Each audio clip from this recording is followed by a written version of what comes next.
Hey, everyone. Welcome to SoDA Series Live. Each month, Adobe and SoDA, the Society of Digital Agencies, come together to bring you candid, in-depth discussions with SoDA member agency design leaders from all around the world. Today, we're super excited to have two gentlemen joining us from Colombia. Our goal here is to give you an opportunity to engage in a dialogue with these design leaders, as well as provide them a platform to share what's top of mind for them.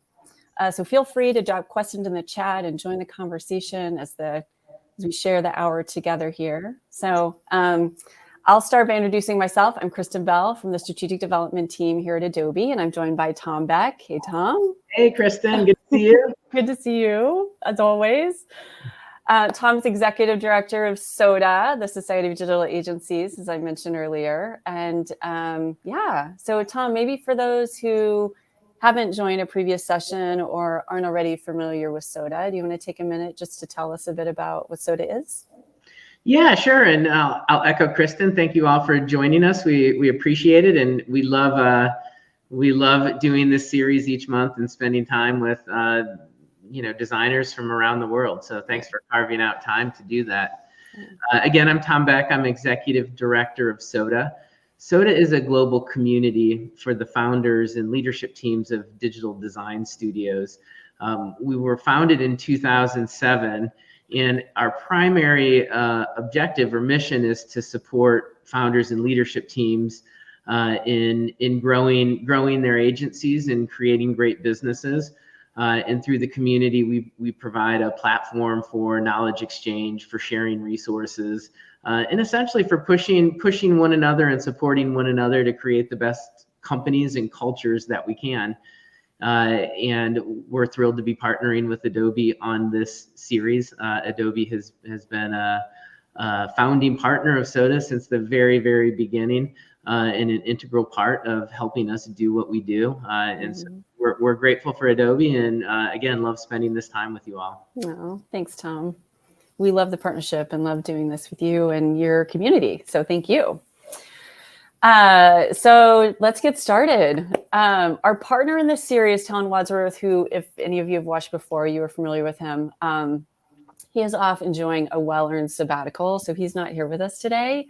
Hi, Talon. We're thinking of you and your family. Hope you're having some fun time.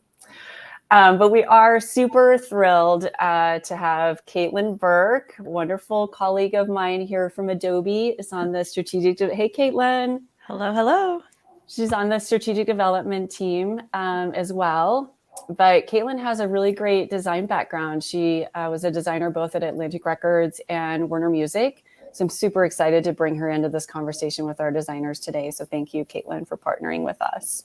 Oh, thank you for having me. I'll do my best. I love Talon, so I don't want to disappoint. I doubt you will. We've discovered that you have this newfound skill for hosting live streams. We'll put a little shameless plug for you in here.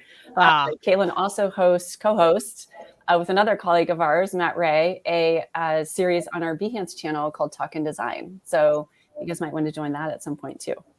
But thank you, Caitlin. We're super happy to have you partner with us today. Absolutely. And looking forward to hearing the conversation. So, Tom, do you want to do the honors of introducing our friends from Zemoga?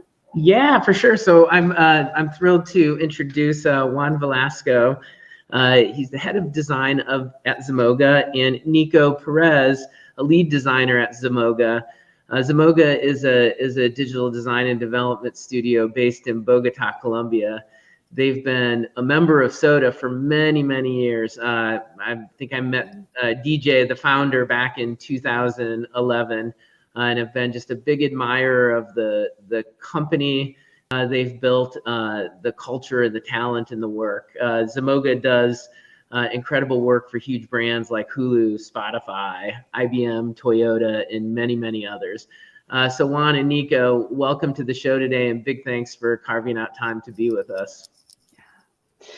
No, thank you, Tom. Thank you for having us. Always a pleasure. Yeah, thanks guys for having us. That's very generous of you. Thanks. Our pleasure. Absolutely. So before we get going, just a last word on logistics. Kristen and I are going to drop off camera, and we'll be interacting in LinkedIn. So if you have questions or comments during the session, please post them in LinkedIn. We'll be there to either answer questions in the conversation thread, or we can pose questions to Caitlin, Nico, and Juan. So just hit us up in LinkedIn, and we'll look forward to having a great session today. And I'll turn it back over to Caitlin, Juan, and Nico. Have a great discussion today. All right. Thank you, Tom. Thanks, Kristen. Hello, Juan and Nico. How are you? Thanks for joining SoDA series today. Thank you, Caitlin. We're doing great. Yeah. All right. How are you doing? Oh, making it through the week. It's Thursday. I'm excited for the weekend. So I know you guys are too. So we always like to start by giving the audience a little bit of a background. And you both have a bit of a unique journey into the creative industry. So, Juan, I'd love to start with you. In Colombia, you decide on a career rather early, maybe compared to us here in the States. So would you tell us a bit more about that and how it impacted your own personal journey? Yeah, I think what I want to say about my own journey is that when I finished high school, I had no idea what I wanted to do. So I had to find it the hard way, I would say. I went and spent some time working with my dad. He had a print shop, so that was an interesting experience just to get familiar with design, but also the technical stuff behind it, how stuff is printed and all that. So I had that opportunity, which I didn't enjoy at the beginning, but then I started to find the bright side of it. And based on that, I combined that interest or that exposure that I had to all that medium with what was happening with the internet back then. This was 1997. So it was like internet was starting to become popular even down here in Colombia. So I started to learn about how to code, HTML, some other languages, and that was fun. That was interesting. And for a minute, I thought that I wanted to become an engineer, and boy, I was so wrong. Then when I started to build things, it turned out that everything looked awful. So I said, okay, what if I combine my experience that I had in my dad's print shop with this thing that I'm doing now? And I essentially identified the gap, and that was what I ended up studying in school. So yeah, it was a really, really accidental way in which I ended up doing what I'm doing today. But Right. yeah, that was the beginning of it. I can keep talking, but I don't want to. Well, it's interesting because I have a bit of print shop background. So when I was in college, I also didn't know what I was doing with my life and spent a summer at home, and I worked in a local print shop where, we would glue the papers together, do the cutting, do all the printing, carbon copying. And then I also worked in a letterpress studio. So what was going on in the print shop at your dad's print shop? It was a small business, I would say, but there was a little bit of everything. It was you would have the presses to do like traditional printing, but also screen printing. We did a lot of that as well. And it's like the craft and all the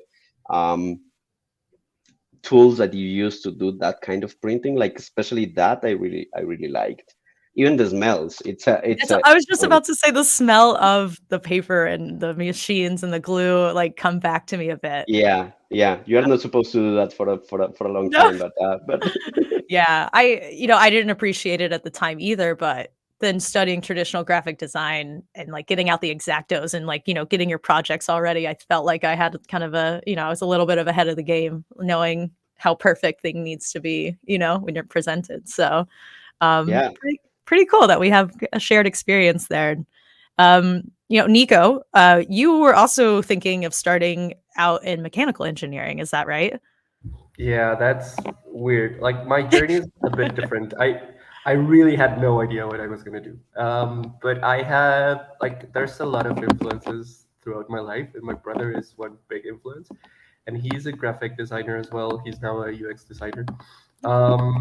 He's way older than me, and I always said I don't want to be like you because we're like that. We're competitive and we're brothers, and that happens. Classic.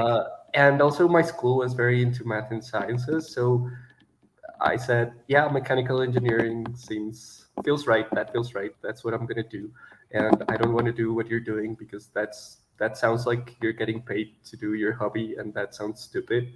At the time, I thought that. I don't know why. But then I started going to school, and I figured out that if I'm gonna do this the whole time, I might as well really enjoy it. So I changed my major to graphic design after 2 years. I don't think that made my parents very happy. I was gonna say they'd be happy now, right? Watching you up here. Hopefully they Are they watching? like, my mom still says that I should have finished mechanical engineering. She's an engineering herself. She's an engineer herself, so yeah. I guess they would have liked me to be one as well. But and well, when you switched career, or I guess studies, do you feel like what you learned in those 2 years kind of maybe went into like the UX process of what you're doing today? Definitely. I struggled with graphic design at the beginning because I already had an engineering mindset. Mm-hmm. And at the beginning, you're kind of pushed towards a more creative brain, like you want to do more creative stuff. And I was very structured, and I struggled to think outside of the box or stuff like that. I struggled with that a lot, but it did give me a lot of structure. It gave me a lot of process. And now that I'm working on UX, it kind of helps a lot to have that way of thinking, that logical process in mind. And I feel like that's been helping out a lot in terms of soft skills, at least. Gotcha. Sorry, Nico. I don't know if it's your cord or one of the cords in the mic, but getting a bit of feedback there. But no worries. And we'll go into that a bit deeper. I want to ask you both about Zemoga. What kind of work are you guys creating for your clients, and what's been kind of top of mind for you going on there? Yeah, I think Zemoga has been around for like 20 years, and we have been different things in that history. I think most recently, I would say 6 years. We have been very focused on working on a specific type of engagement. We stopped being an agency in the sense that we don't see like a clear separation between our team and our clients, and we try to be much more collaborative. And in that way, what we do is we empower those clients to design and build amazing digital products. And that can be a website, that can be a mobile app, and we are even doing OTT applications, which is a kind of interesting niche in the industry, which is applications for TV, Roku, Apple TV, LG, Samsung, etc. So that's been fun. Definitely. And so I guess, Juan, I'll just ask you, Nico mentioned joining Zemoga with very little UX skills, apparently. I think you're being a little humble there, but I'm sure you're talented, just way talented. But interested to learn, what was it about Nico? What did he possess that made you want to hire and develop him? And I think that could be, just great for everyone to hear who's trying to grow their own agencies or studios today as well. It's interesting the way Nico was describing his own journey and how spending some time studying engineering influenced the way that he works today.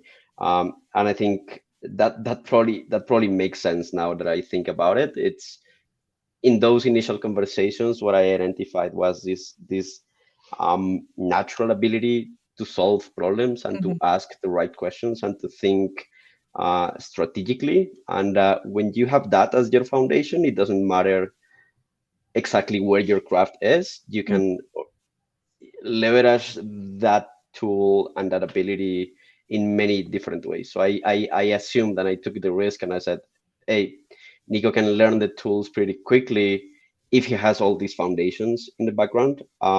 And obviously he was already a graphic designer and had all those foundations as well. Yeah, exactly. So I guess translating that into a different medium, thinking more digital, more about interactions and things like that, it was not going to be a big struggle for him. And it turns out it wasn't. Yeah. I find that true with a lot of UX designers today, especially the career switchers too. They come from some sort of background of problem solving or just have that natural curiosity and skill set to really get down to the heart of the issue or what you're trying to solve for, has been what I have noticed from interviewing designers from all over, especially UX designers too. Nico, anything to add there? I just want to say I wasn't being humble. I really had very little UX knowledge when I joined the team, and I struggled a lot at the beginning. But it was a really small team. We were like 9 designers at the time. We've grown since, but they were all really helpful. And I think I wouldn't be here talking to you even, or in the place I am in the company without their support, obviously. Wow, yeah. Was Zemoga your first, UX kind of product role? Yeah, my first pure UX role. Yeah, I had been working for an agency, like a really small design studio. I wouldn't call them an agency, here in Bogota, and we did mainly culture, like design for culture, but it was mainly print oriented. So we did a lot of that, and then my dips into UX design was mostly us being curious about what else we could do with these cultural products. How else could we sell them? Yeah. And probably an online presence was good for them. So at the time, we did very empirical like attempts of doing that, which Juan always makes fun of, but I'm still really proud of those. Wait, makes fun of what now? It's because it was their clients were like museums and film studios, so he was in charge of doing all the visual assets for a new movie launch, and a part of that was a website. And the website, it's funny, it looked like a poster with a button in it. Yeah. So that was several. Oh wow. So that was funny, and I think I literally mentioned that to him, and Yeah. Oh, that's great. How long have you been at Zemoga now, Nico? I've been here for 5.5 years now, over 5.5 years. Yeah, that's quite a bit. Oh, that's awesome. What makes being a designer at Zemoga, a bit special? It sounds like very supported. What else can you tell us? Yeah, well, I've been thinking about this. So there are 3 things I think. Well, there's a lot of things, but there's 3 big ones. The first one I think is the kind of work that we're doing. When you stop thinking about like UX UI design as pushing pixels or building screens, but it's more like having the bigger conversations, figuring out what are the problems that we want to solve, talking to the different stakeholders, like all of that encompasses our role within our jobs is pretty amazing, and having the freedom to do so is awesome. And in Zemoga, I feel like I'm trusted and I'm empowered to do to have those sort of conversations and to jump in those sort of projects. So that's pretty cool. That's the first big thing. And the second and third things that I feel like are really big are probably not work related. And I always get a lot of stick for this, but I've always said that what I enjoy probably the most about working in Zemoga is what happens when I'm not working. So I'm connecting to all these different people and having the chance to have an influence on their jobs, not directly, but just through the connections that you have. That's pretty amazing. And also that like there's a little department that's called people care, and you feel that there's a lot of folks that actually care about you as a person, and that they care about your family. And so feeling that is really awesome. So you don't have to worry about all things. You just have to worry about doing your job, and that's pretty cool. So yeah, I'd say those 3 big things. Oh, wow. Yeah. I mean, it just sounds like a culture of support and freedom to think and explore your ideas. Are you guys hiring or? Always. All right. Zemoga.com. No, that's awesome. So I know, Juan, have you focused on preserving the specialness of Nico as you guys, I know you're growing a lot, right? You're trying to like grow 200% maybe. I know I just asked about hiring as a joke, but you really are, so what is it that you're looking for as you start to grow the business and, grow your team there? Well, I think what we are trying to do is number one, making sure that people like Nico, who benefited from joining that small team 6 years ago, he joined the team and we were 9 at the time, Mm. and he felt surrounded by a number of individuals with an interesting set of talents. Mhm. What I want to make sure that happens now is that Nico is at a level where he feels empowered to have that same impact in people who join today. And the scale is crazy different. We were 9 back then, 6 years ago. Now we are 130 designers. Wow, Um, so that's awesome. making sure that we have people with that level of influence and who are so good at creating that impact and finding opportunities to have impact in new joiners, um, and people who are in the middle of their path, and so on. I think that's amazing. I think that's the element that makes growth less scary, Mm. because if we lost that contact and that opportunity to have people influencing others, I think we would be absolutely lost, or we would become like a factory. Um, that I think is the main focus today. How can we make sure that that there is always someone close to you when you feel lost, when you are just joining, when you are in the middle of your career and you don't know what's next. Yeah. So yeah, that's something that we've been paying close attention, I would say, for the last 2-3 years now. Yeah, and that's great. And another thing I know that you're kind of focusing on too is design operations. Can you? I know that's been becoming increasingly important. Can you just talk to us a bit about, the role there and what kind of value design operations brings into a place like Zemoga? Yeah, absolutely. I think what happens with scale and what happens with distributed teams, people working with some client and then other part of the team working with a completely different client in a completely different industry, is that everything gets a little bit disjointed and people Mm. tend to feel isolated, and then the sense of what being as a Moga designer gets lost in the middle of that, because maybe you feel closer to your design peers on the client side, maybe because you spend more time with them.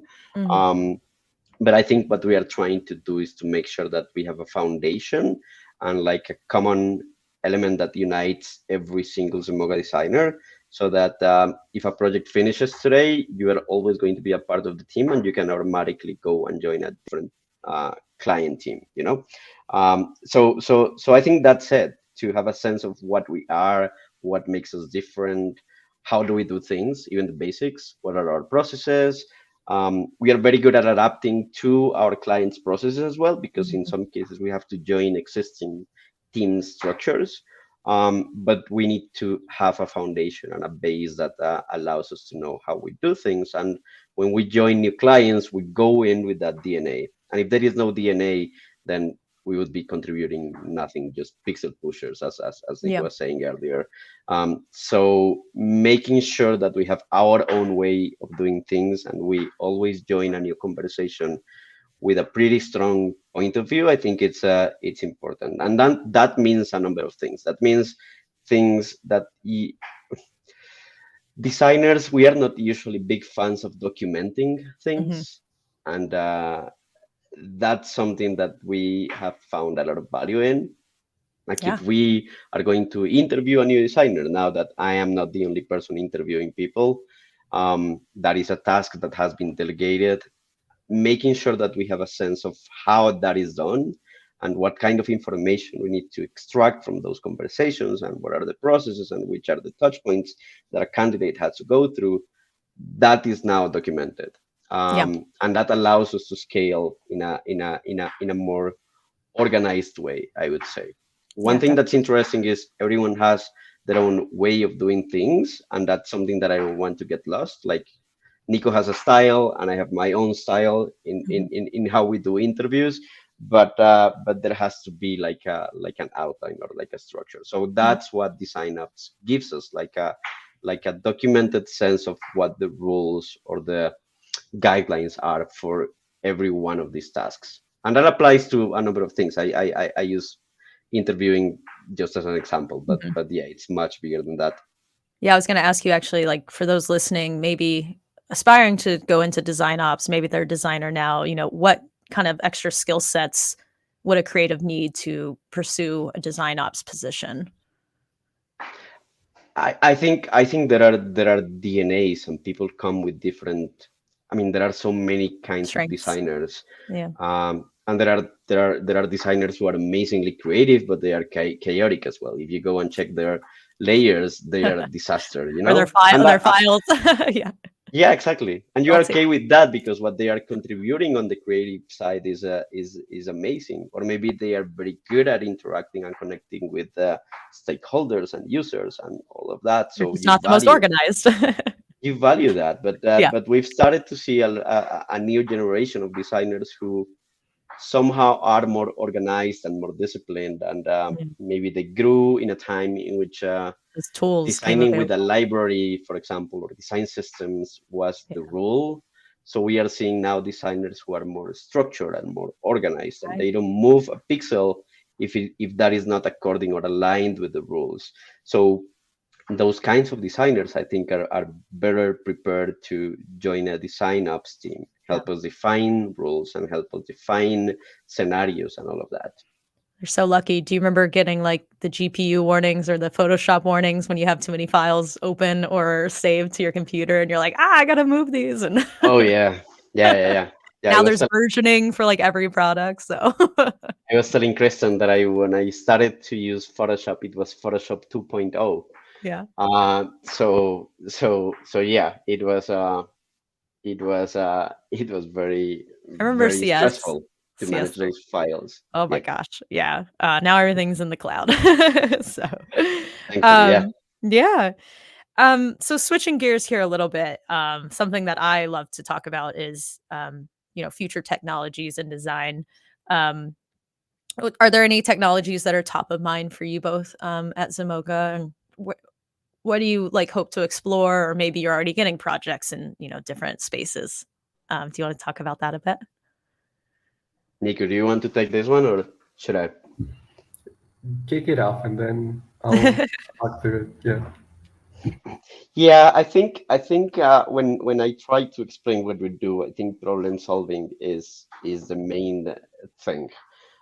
In some cases, we are solving big problems. In some cases, we are solving smaller problems, and that happens on a day-to-day basis. Maybe I spend 2 months. As a designer, spend 2 months working on solving a specific client problem. Maybe I have to spend 2 days working on a smaller design problem. So when it comes to doing that, obviously part of that is just the way that you think, and I think Nico is one of those people who I love the way that he's wired to really ask the right questions and think like he's listening a client explain a problem, and I can almost see him like creating a visual map.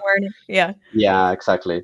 But one thing that you should really pay attention to is the way that you solve that problem, and which are the tools that you use to do that, and the methodologies and the strategies that you use to tackle that.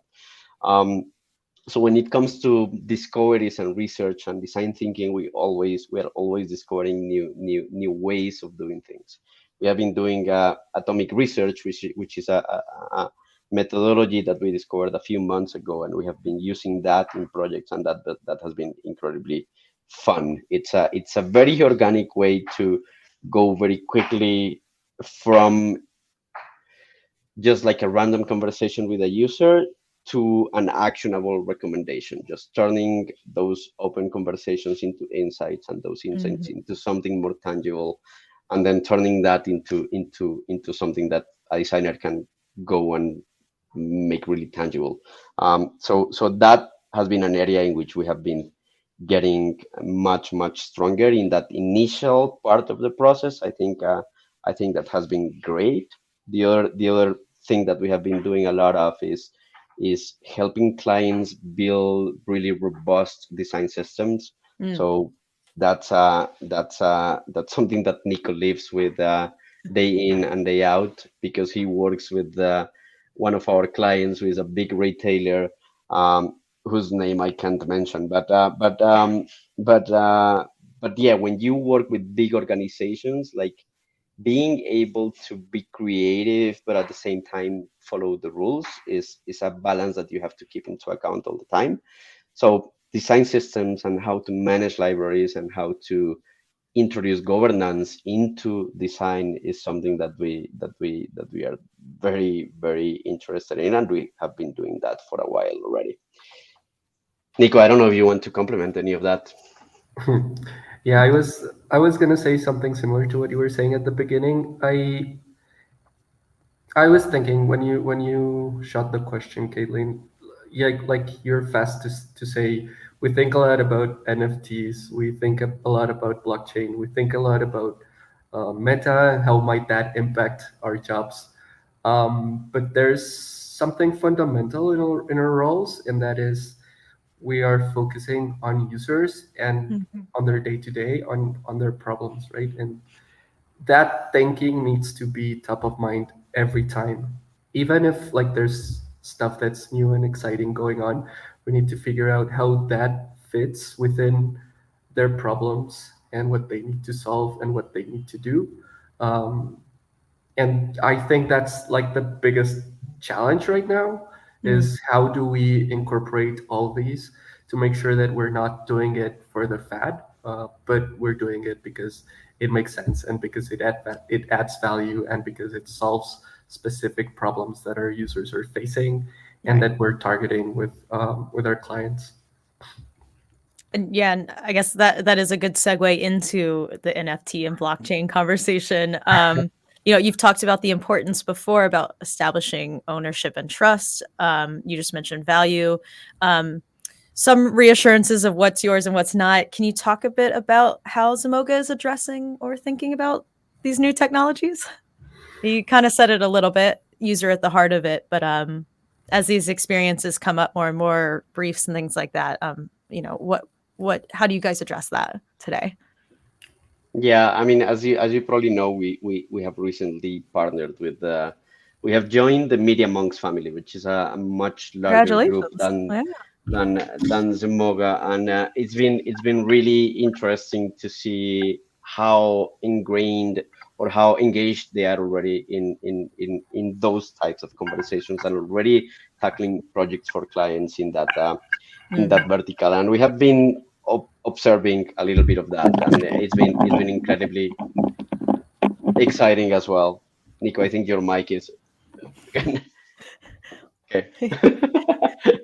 So yeah, it's been really exciting to see all those things happen around us. I think we are a little bit limited at the moment by what our current clients are asking us to do or what their problems and challenges are, and we Mhm. are just waiting for that first opportunity to tackle a metaverse or Web 3.0 project ourselves.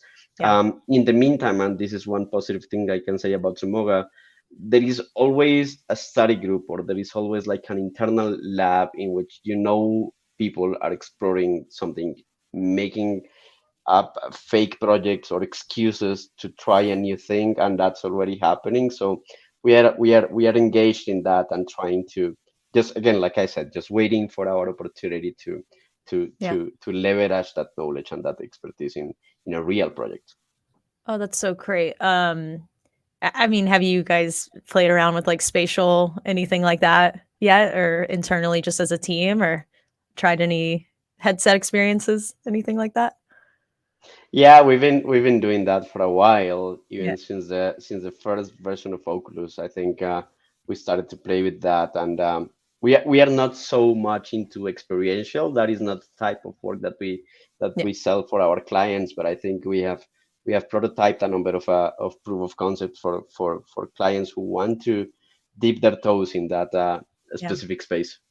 Yeah, I feel like dip your toes is a good way to describe it. I think it feels like a lot of brands are like, we want to get in it, but we don't know how or why or what the value add is. Yeah, So it's we're fun.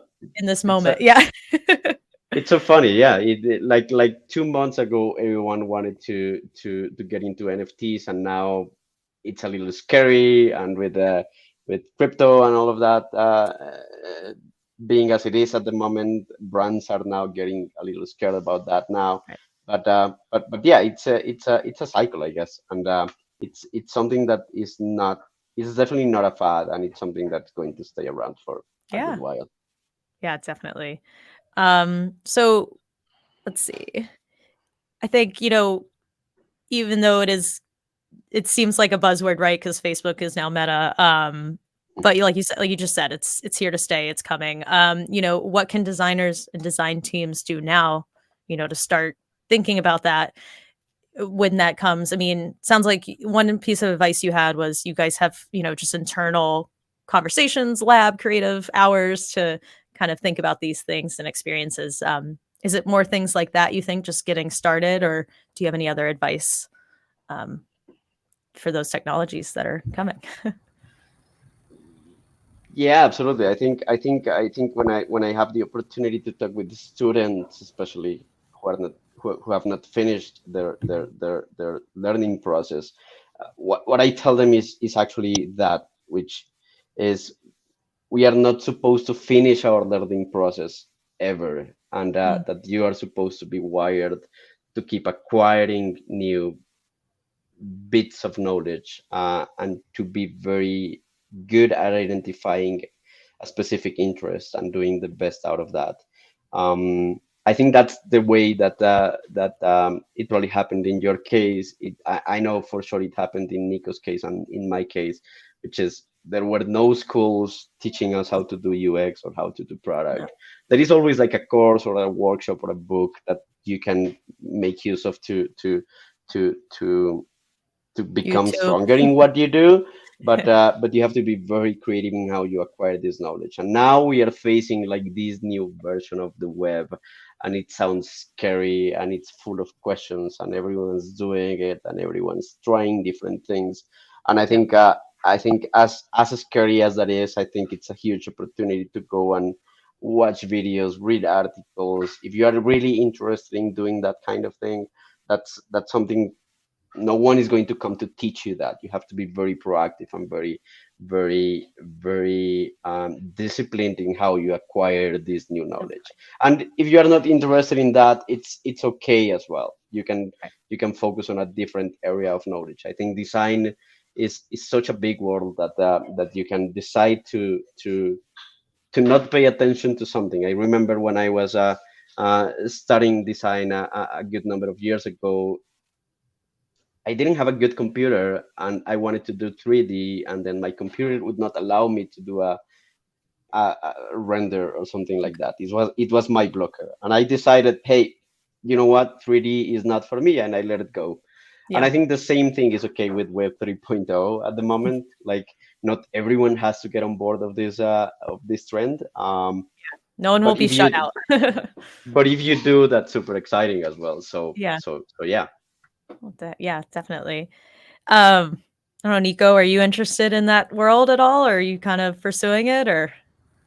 I am curious. Like, there's a huge world of things. Like, there's a huge universe of things that I know very little about. But I think what's most important is like the mindset. Like, you don't want to join it just because it's there. You want to Right. make sure it adds value to what you're doing. So that's where I'm at right now, trying to figure out where it adds value, or if Mhm. it adds value to my skill set, or if I can add value with that part of the knowledge Yeah. to the team. Yeah, I feel very similar in that regard too. Kind of dipping my toes, as you said, Juan. So we're approaching the end of our time together, and I definitely have some questions from the chat popping up here. So is there anything you want to leave with our listeners today? Anything that you could share about your favorite podcasts or books or other sources of where you get your inspiration? Nico.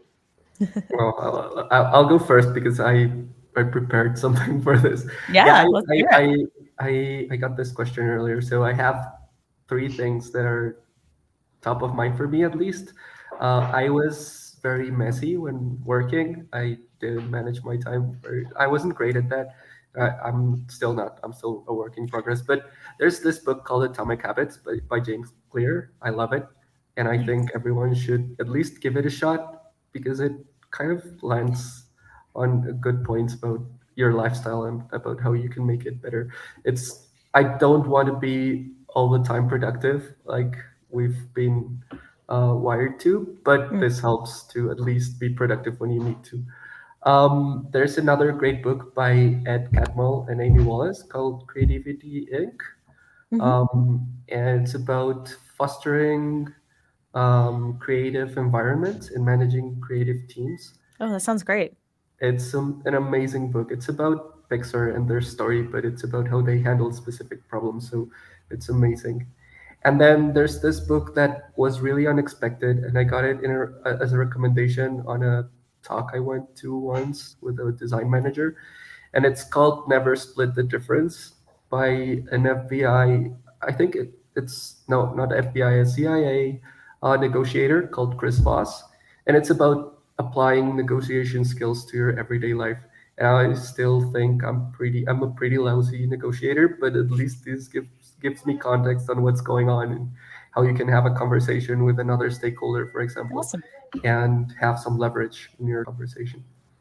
Oh, great. Definitely going to check out those. What about you, Juan? I think the one thing that I would like to recommend to everyone here to join is listening to a podcast. A while ago, I discovered that there is this group of people who call themselves the Sign Ups Assembly.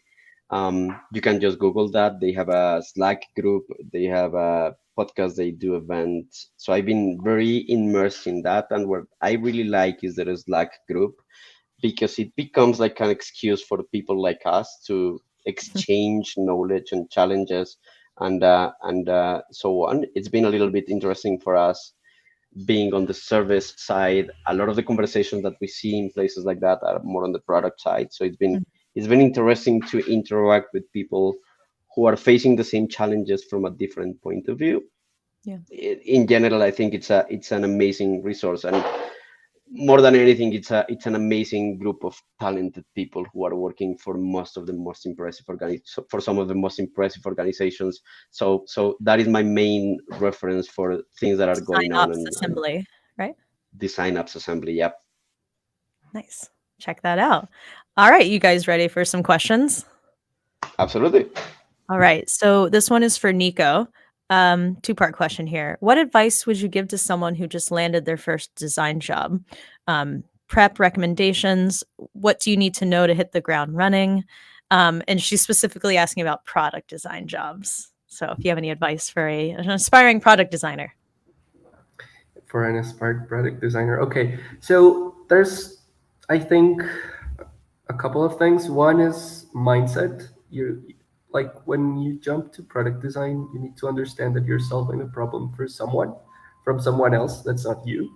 And so the work you're producing needs to work for different people, not just for you. So I think thinking about your work as your own and thinking about authorship in UX design and product design has always been a little bit problematic, at least in my mind, because now you're thinking about data, you're thinking about business needs, you're thinking about users' needs. And so what you produce is not your idea, it has multiple inputs. So that's one thing you need to keep in mind at all times.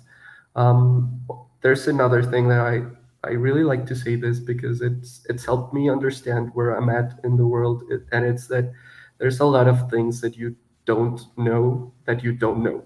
Does that make sense? There's a lot of unknown unknowns.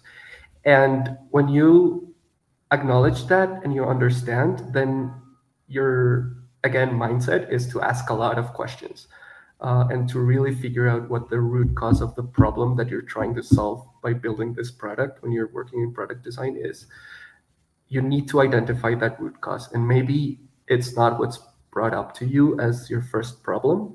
But I think once you start asking a lot of questions, once you start asking why a lot, then you can get to a real solution. So I guess it's mostly mindset, and then you can cover obviously different hard skills in terms of what you need for product design, like what deliverables you need to hand off that will make the solution that you want to cover more understandable for all stakeholders. But I think that's secondary to the mindset that you need to have to get to this line of work. Yeah, and if I may add to that, I think just coming up with good excuses like fake projects and things like that. But even if you want to do a real project, then you can probably reach out to a non-profit that you are aware of, and maybe you want to do work with them. You are going Yeah. to donate your time, and that's going to become your opportunity to put the knowledge that you have been acquiring into practice. I see a lot of designers, beginning designers, super worried about building a portfolio, and I would say yes, definitely build a portfolio because that's going to open a lot of doors for you. um, but at the same time, don't lose the focus, which is build your strengths. And there is no better way to build strengths than doing and putting things in practice. So yeah, come up with personal projects as much as you can. Reach out to organizations. There is always an opportunity to put in practice all that knowledge that you are just starting to acquire. So I would say that's a starting point that I would keep into account. Yeah, and just to add on to what Juan said about helping a nonprofit or just finding someone who needs some free product or UX work. There's a great website called Catchafireorg. So I know a lot of aspiring product and UX designers go on there and get some project work for a nonprofit, and so it's a little volunteer based. Maybe you get paid. I don't know. I don't know much about it, but I heard it's a good resource. So thank you both for that. Thanks, Noelle, for the question. And next question, this is a good one. Zemoga does a lot of work for streaming services companies, Hulu, Spotify, etc. What are some of the biggest challenges you're trying to solve for users of streaming services? And what can we expect more of in terms of how our TV interactions work? I think when it comes to OTT specifically, I know we're talking about streaming in general, but I think with video consumption on a TV or TV based experience, um, there doesn't seem it, it it doesn't seem like there is a lot of opportunities for you to innovate. But I think an area which is something that we always worry about or are always thinking about is how to make content easier to discover and how to make personalization a big part of that discovery as well.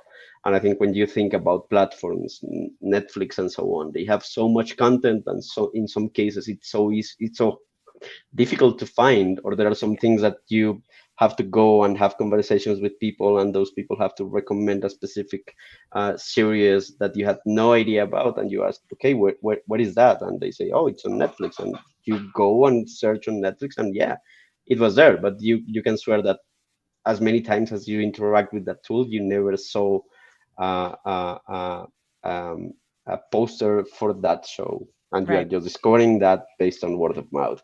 So I think discoverability and personalization of the experience is an area in which every player in the industry have a lot of work to keep doing. So I think that's going to be a big differential, and that's a great opportunity for all these players to try new things and explore new things and see how their users are responding to this. Right. Anything to add there, Nico?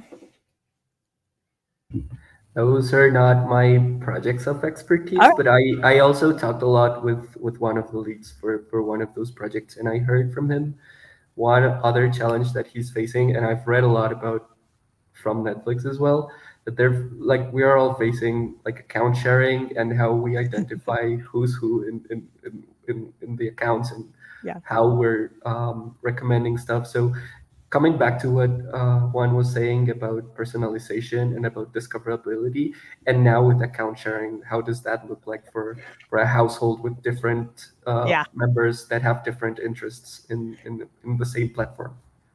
Glad you brought that up. I have that problem with YouTube. We bring up a lot of sound videos for my dog. And so it just keeps recommending like weird videos with like bird sounds all the time. And it's a little embarrassing when I'm on a call with a customer and it's like, you listen to a lot of like squeaky toy videos. I'm like, I that's think I not what think it's. Spotify sort of figured that out. I think they have like an Yeah. incognito mode where you can just get drunk and put Yeah. music from the 80s just ironically, and then that's not going to impact Like, I your don't want that Discover all the Weekly. time. Yeah, that's funny. Or like when you have kids, I guess, in the car and you're playing like kind of kid music, that's not what you want on your Discover Weekly. Yeah, they seem to have figured out that algorithm pretty Yeah. well.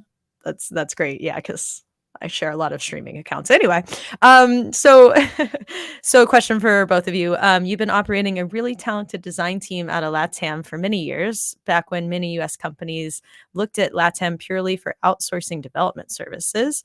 Can you tell us a bit more about establishing your relationship as a great design studio? Do you feel there were extra hurdles you had to overcome, especially working with US-based brands?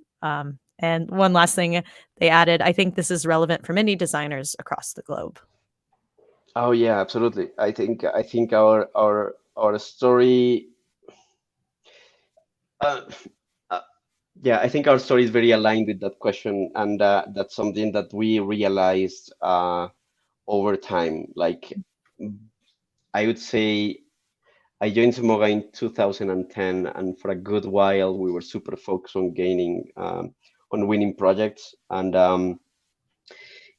it was so tiring, and it was so much effort put into winning that pitch and winning that project, and then go and executing the actual project. Spend 6 months building a microsite for the launch of whatever movie, and then the movie came out, and then the website was live for 2 more months, and then it died, and then you had to start all over again with a completely different client, different project, etc.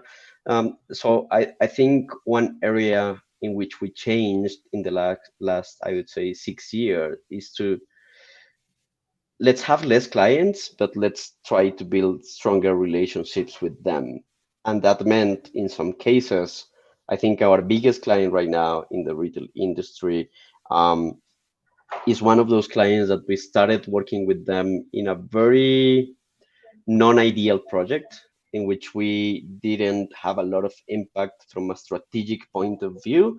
We just went ahead and did it, and Nico was actually part of that first group that worked with that client. And we were okay. Yeah, we are playing the long game here, and we are going to do this, and we are going to do it well.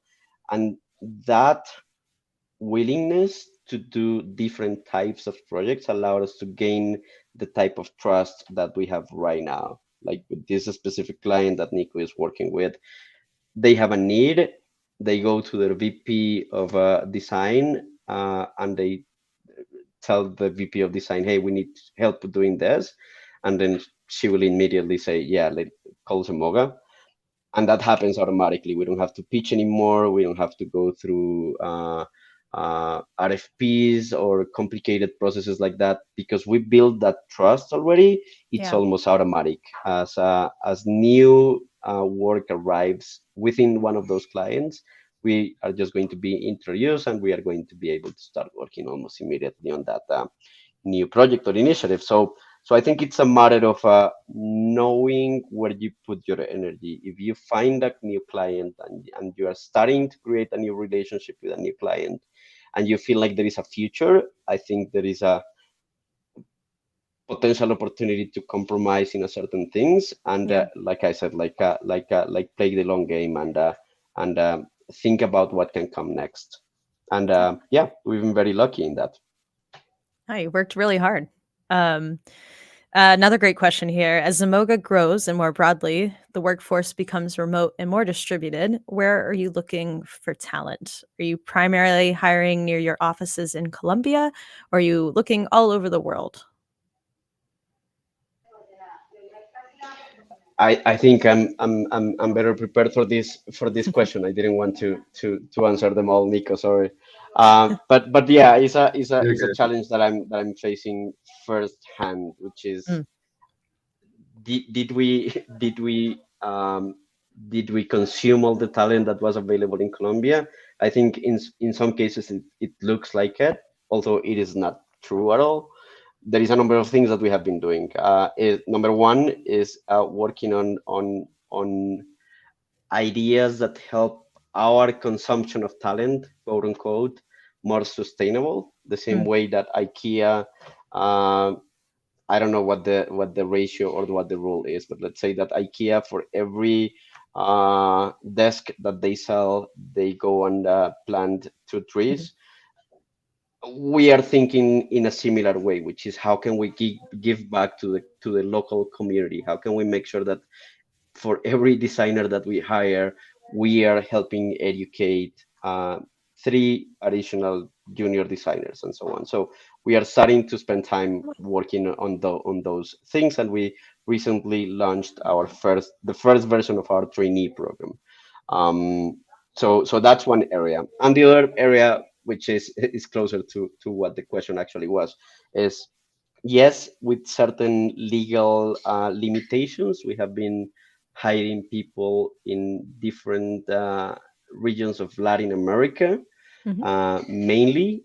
But because we are now part of a larger network of talent through Media Monks, I think the possibilities have opened because Media Monk exists in so many places in the world. Yeah. So yeah, we are not limited. Just to answer directly the question, we are not limited to Colombia anymore, and we are definitely open to hiring people no matter where they are. But at the same time, for the people who are already a part of the Zemoga team, we are perfectly fine with them deciding to change lives and move abroad and doing whatever they want to do, because our culture is very based on autonomy and trust and empowerment and all of that. And if you are responsible enough to meet your deadlines or to join critical meetings and so on, it doesn't matter where you are. So that's made not only surviving the pandemic much easier, but also surviving to the post-pandemic world much easier, because Right. we are looking beyond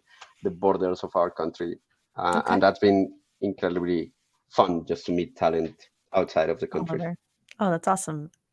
So last question here, and then we'll wrap up. But this one's for Nico. What is your next dream project? What kind of brand, industry, or technology would you love to work on next? Well, that's a hard question. And I might end up answering with a non-answer, which might be annoying, but I hope it's not. My journey has taken me through different industries, and they're all really exciting, to be totally honest. They have their own unique set of problems. And I like problems, so that's good for me. But recently, as I've been working as a lead designer for the team, I've been finding joy in having influence on how my colleagues work. And that's what I'm most excited about my future, at least. So I don't really care if the project is in in a particular industry. What I care the most about right now, and I hope that's aligned with Zemoga's expectations of my work, is to work with a team, to work with people, to hopefully help people do their best work and grow as part of that team as well. I think that's the best answer Juan could have heard from you. I mean, natural ability to lead and manage. That's great. Not yeah. natural, though, but just struggling to get there, but we'll get there. Luckily, we have those 2 paths, right? We have the IC path and we have the managerial path, and I agree with Nico. He has spent so much time working with clients, and he wants to take some time really bringing all that expertise and sharing that with the team. So I think I'm definitely sure this is not going to be Nico's last project, but I think it's going to be interesting for him to spend some time more working more closely with the people than with the client. So I think that's where his head is at the moment. Awesome. Well, thank you both. Thank you for joining us today and chatting with me. I'm going to bring Kristen and Tom back on to wrap up here. Hi, you guys. That was awesome. Thank you both so much, Juan and Nico and Caitlin, for joining us. I love the authenticity of the conversation, and Nico and Juan, just kind of the thoughtfulness and the preparedness that went into the conversation. So thank you guys so much for that. Yeah. We hope to have you back. Yeah, I just wanted to add, I've been a huge fan of Zemoga and what you guys have built down there, and you've done incredible work, and I'm super excited to see how you evolve, especially now within Media Monks and all these new opportunities you guys will have to interact on the global stage. So thanks again for joining us, and best wishes to you guys as you continue to grow and the studio and your own design practices. Yeah, and I love that idea of you giving back to the community. I think that's a super cool, very thoughtful and conscious thing for you to do. So yeah, best of luck to you guys. Let's keep in touch, and hopefully we'll have you back for another stream at some point. Thank you guys. Thank you, Yeah. Caitlin, Tam. Thank you. Okay, so thank you for everyone for joining, and we hope to see you next month. We have another exciting conversation lined up on July 21st, same time, same place, with the gentlemen from We Are Royale. So as a reminder, SoDA Series Live is a collaboration between the Society of Digital Agencies and the Adobe XD team here. You can access previous sessions in the video archives here in LinkedIn. You can also find them on sodaspeaks.com, right, Tom? Yeah, that's correct. Archive there now too. Yep. So yeah, so check us out. Thanks so much for joining. Thanks, everyone. Thanks, Tom. See you, Kristen. Bye.